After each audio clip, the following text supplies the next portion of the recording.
राजनीतिक ताना बाना में बड़ी भूमिका अदा करने वाले शाहपुर में एक कार्यक्रम है।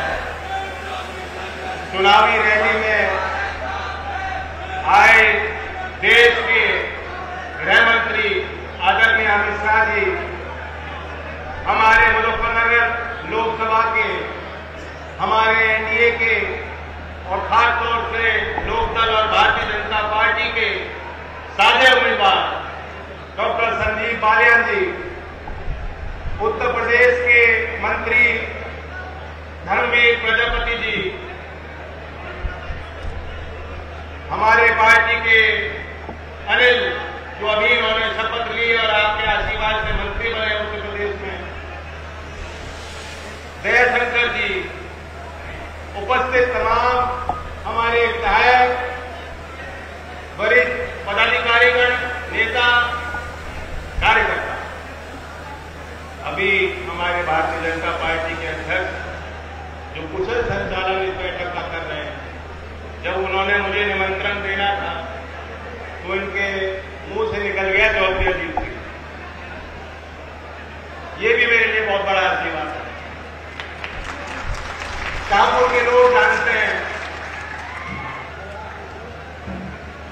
कि पिछली बार के चुनाव के बाद वो दोबारा शाहपुर आए थे, याद है कि नहीं यार? जब चौधरी अजीत सिंह जी शाहपुर आए, बहुत भावुक पल थे लोगों के लिए और शाहपुर के लोगों को शायद उस समय मालूम नहीं था कि चौधरी अजीत सिंह जी का आखिरी पड़ाव यहाँ शाहपुर में उनका है, आखिरी मौका और अवसर लोगों के लिए था उनको देखने का और सुनने। उन पलों को आप सजो के रखना। चौधरी अजीत सिंह जी के लंबे राजनीतिक सफर और जीवन यात्रा में टाइपिंग कर रहा मुजफ्फरनगर के लोगों का और खासतौर से पश्चिम उत्तर प्रदेश के लोगों का बहुत बड़ा योगदान है। और मैं जानता हूं आज चौधरी अजीत सिंह जी की आत्मा बहुत खुश होगी।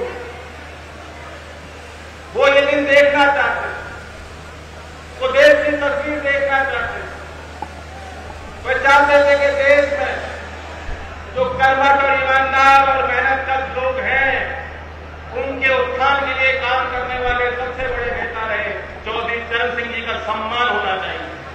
और मैं जानता हूं कि यहां जितने लोग रहते हैं, आपकी मुस्कुराहट नहीं टूट रही उस दिन से जब भव्य कार्यक्रम में महामहिम राष्ट्रपति जी ने मेरे हाथों में आपका भारत रत्न दिया।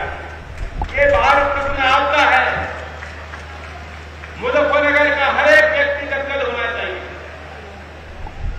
भारत के किसानों का और कमेरों का सम्मान रखने वाली भारत सरकार के लोग आज आपके बीच आए, उम्मीद के साथ आए हैं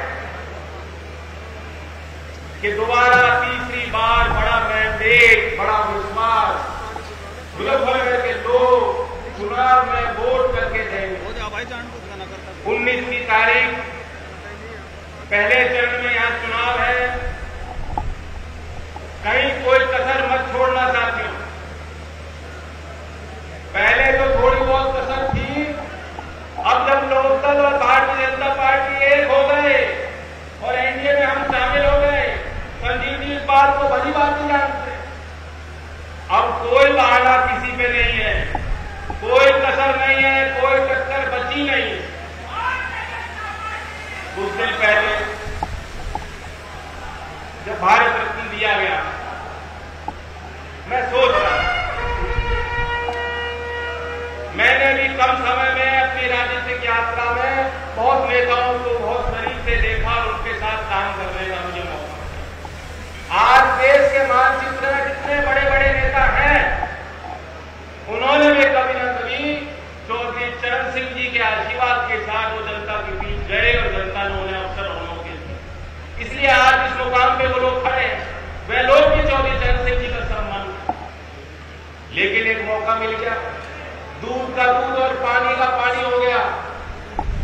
हमें देखने का और परखने का मौका मिल गया कि जो कल वर्षों तक जब लोकदल का साथ राजनीतिक तौर से जिन पार्टियों और नेताओं के साथ था वोट लेने के लिए, वे लोग चौधरी चरण सिंह जी का नाम मंत्रों से लेते। लेकिन जब भारत रत्न का निर्णय भारत सरकार ने लिया, चाहे संसद के अंदर जब वहां चर्चा हो रही थी, चाहे भारत रत्न के देने के बाद आपने भी देखा होगा कि जो लोग कल परसों तक हमारे साथ थे और चौधरी चरण सिंह जी का नाम लेते थे, बड़े अदब और सम्मान से लेते थे और किसान की बात करते, चौधरी चरण सिंह जी को जब भारत रत्न दिया गया है, आप उनके सोशल मीडिया पे जाके देख सकते हैं, एक बयान आपको नहीं मिलेगा, इन्हें कहीं कोई खुशी नहीं है, उन्हें समझ नहीं आ रहा कि हम क्या करें और क्या बोले और कैसे कैसे हम अपने चुनाव लड़े। स्वागत भी नहीं कर पाए, खुशी जाहिर नहीं कर पाए कि चौधरी चरण सिंह को भारत रत्न मिला। विरोध है उनके अंदर विरोध वो कर रहे हैं। और मैंने कल परसों की बात है, जो उत्तर प्रदेश के मुख्यमंत्री रहे उनका भी एक बयान मैंने देखा। अब तक मैं उनके लिए कुछ बोला नहीं हूं, मैं उनके लिए कोई व्यक्तिगत बात बोलूंगा भी नहीं।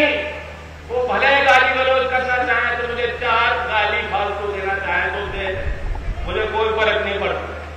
तो मैं आपके साथ, लेकिन एक बात बता देना चाहता हूं, मुजफ्फरनगर के लोगों से मेरी खास अपील है, मेरा इतना अधिकार आप पे बनता है कि नहीं बनता, मैं खास निवेदन करने आया हूं। हम लोगों की प्रतिष्ठा दांव पे लगी है, इन्हें बता देना, ऐसा वोट देना और इस तरीके से जिताकर उनको दिल्ली भेजना संजीव जी को कि वो लोग जान जाए मैं पैसा नहीं हूं, इसे पलटना नहीं कहते, इसे पटकनी मारना कहते हैं, पटकनी नहीं है। मन विद्या वो थोड़ी बहुत जानते हैं, थोड़ी बहुत मैं भी जानता हूं। मुझे बड़ी खुशी हुई, शाहपुर में आकर मैंने पूछा, इसी कॉलेज के प्रबंधक से मेरी बातचीत हुई, यही ग्राउंड में 40 लाख रुपए कुश्ती हॉल के निर्माण के लिए मैंने अपनी निधि से लगाए, उसका निर्माण जल्द होगा। और यहाँ के प्रबंधक मुझे बता रहे थे कितना टैलेंट है यहाँ बच्चों में। अभी स्टेट की जो प्रतियोगिता हुई कुश्ती में 12 मेडल, शाहपुर में इसी संस्था में पढ़ रहे बच्चों ने 12 मेडल जीते, बहुत बड़ी उपलब्धि। यहीं पास में काकड़ा गांव है, पुनीत बालियान स्वर्ण पदक जीत के आया, मैं जानता हूं बहुत खुशी की लहर पूरे क्षेत्र में रही। उसके पश्चात मैं उससे मिलने गया, मैं उससे मिलना चाहता। बहुत ही छोटे मध्यम वर्ग और गरीब परिवार उनका है, किसानी करते हैं और देश के लिए इतना बड़ा गौरव उन्होंने हासिल। उस समय पुनीत ने मुझे कहा कि हमारे गांव में वो व्यवस्था नहीं बन पाएगी, अगर आप खेल का कोई संसाधन देना चाहते हो तो शाहपुर में दे देना, शाहपुर में वो निर्माण होना चाहिए। तो इसका श्रेय जो शाहपुर में मेरी निधि लग रही है, मैं बता देना चाहता हूँ सार्वजनिक तौर पर, पूरा का पूरा श्रेय पुनीत बालियान को उनके परिवार को जाता है। मैं धन्यवाद उनको देता हूं, क्योंकि गृह मंत्री जी यहां बैठे हैं, देश के बड़े नेता हैं और बड़ी जिम्मेदारी इनके कंधों पर। मैं कुछ बात अपने मुद्दों की, किसानों की करना चाहूं। अब लोकदल और बीजेपी एक है, हमारे प्रतिनिधि प्रदेश की सरकार में भी, और जब हमने दृढ़ निश्चय के साथ ये निर्णय लिया कि हमें आगे और गति देनी है, तो ये बात तो तय है कि प्रदेश और देश भर में किसानों को जब तीसरा मैंडेट मोदी जी को मिलेगा और प्रधानमंत्री की शपथ को लेंगे, तो देश का किसान विश्वास कर सकता है कि किसानों को लाभकारी मूल्य देगी, उनके साथ सामाजिक न्याय हो, मुख्य धारा में उनकी गिनती बने। तमाम प्रयास, जो कोई कसर रह गई होगी, तमाम प्रयास मिलकर हम लोग करेंगे। आप विश्वास कीजिए, मुजफ्फरनगर की गन्ने की फसल दुनिया में चर्चित, गुड़ का बहुत बड़ा व्यापार, प्रदेश सरकार की 1 डिस्ट्रिक्ट 1 प्रोडक्ट योजना में भी यहाँ गुड़ का एक चयन हुआ है मुजफ्फरनगर के। तो गुड़ की मिठास, गन्ने की मिठास भी बढ़ाई जा, किसानों को भी उसको बेहतर लाभ मिल सके, इसके लिए भी हम लोग फैसले लेंगे। समझदार के लिए इशारा ही बहुत होता है, बाकी आचार संहिता है, हम सबके लिए नियम बने हैं, लेकिन जो खेती किसानी करते हैं उन्हें मालूम होना चाहिए कि वो सरकार जो चौधरी चरण सिंह जी को सम्मान दे सकती है। इससे पहले भी सरकारें थी, इससे पहले भी लोग प्रधानमंत्री रहे, चौधरी साहब को लोग मानते भी होंगे, लेकिन उनके लिए इतना बड़ा फैसला तक कोई सरकार ले नहीं पाई।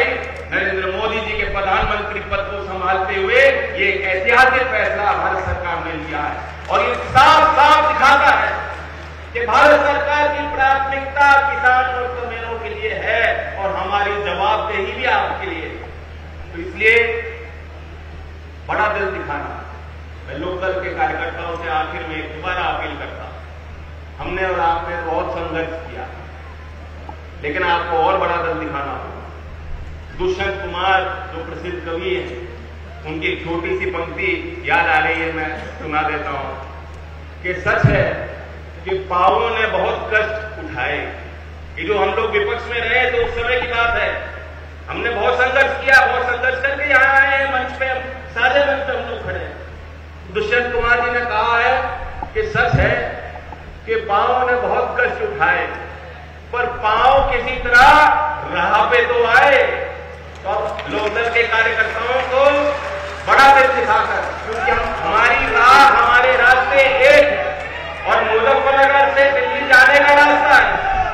अगर आप मुझे मजबूती देना चाहते हो, अगर आप मुझे ताकत देना चाहते हो, अगर आप चौधरी चरण सिंह के विचारों को आगे ले जाना चाहते हो, अगर आप चौधरी अजीत सिंह जी के अधूरे कार्यों को पूरा करना चाहते हो, तो डॉक्टर संजीव बालियान को बहुमत के साथ आप चुनाव जिताइएगा। धन्यवाद।